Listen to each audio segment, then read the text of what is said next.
He asistido a varias iglesias, pero ¿por qué el pastor de aquí hace que uno se sienta tan incómodo? No solo habla constantemente acerca del pecado, sino que hoy incluso dijo que Dios se enoja y sinceramente no logro comprenderlo. ¿No nos enseñó que Dios es quien concede gracia y amor? Incluso el versículo de Juan 3:16 que nos pidió memorizar la vez pasada lo dice claramente. Porque de tal manera amó Dios al mundo que ha dado a su Hijo unigénito para que todo aquel que en Él cree no se pierda, mas tenga vida eterna. Después de enfatizar tanto el amor, ¿cómo puede decir ahora que Dios se enoja? Si es Dios, ¿no debería ser generoso y acogerlo todo? Así es, tal como dice Juan 3:16, Dios es un Dios de amor. Pero el versículo 36 dice así: el que rehúsa creer en el Hijo no verá la vida, sino que la ira de Dios está sobre él.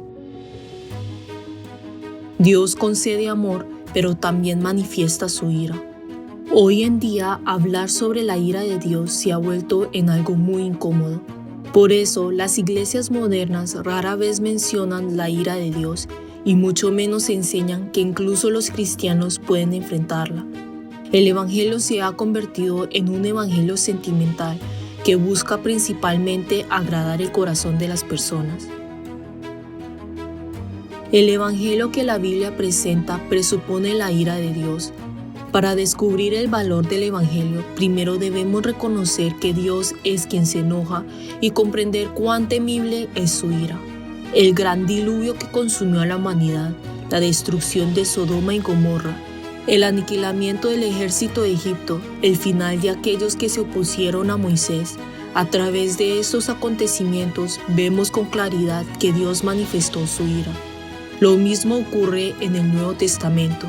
Efesios 5:6 dice: nadie os engañe con palabras vanas, porque por estas cosas viene la ira de Dios sobre los hijos de desobediencia.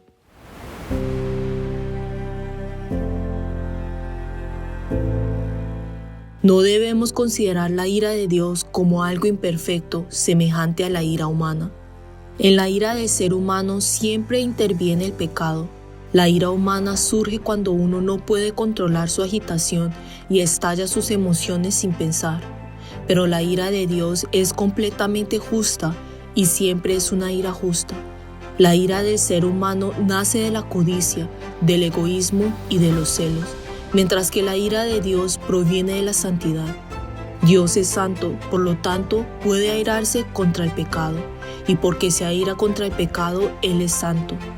El hecho de que Dios, quien es tan justo y santo, aborrezca algo no es de ninguna manera algo extraño. La ira de Dios no se manifiesta únicamente en el último día. La ira de Dios continúa manifestándose incluso ahora y puede revelarse en cualquier momento. Es cierto que a veces parece que muchas personas malas no reciben la ira de Dios.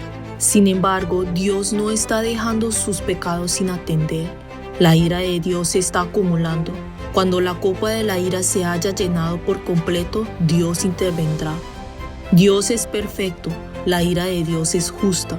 Por causa de esa ira, el Hijo de Dios murió en la cruz y por ello nosotros recibimos la oportunidad de arrepentirnos. Reconozcamos la ira de Dios y sigamos el plan de Dios.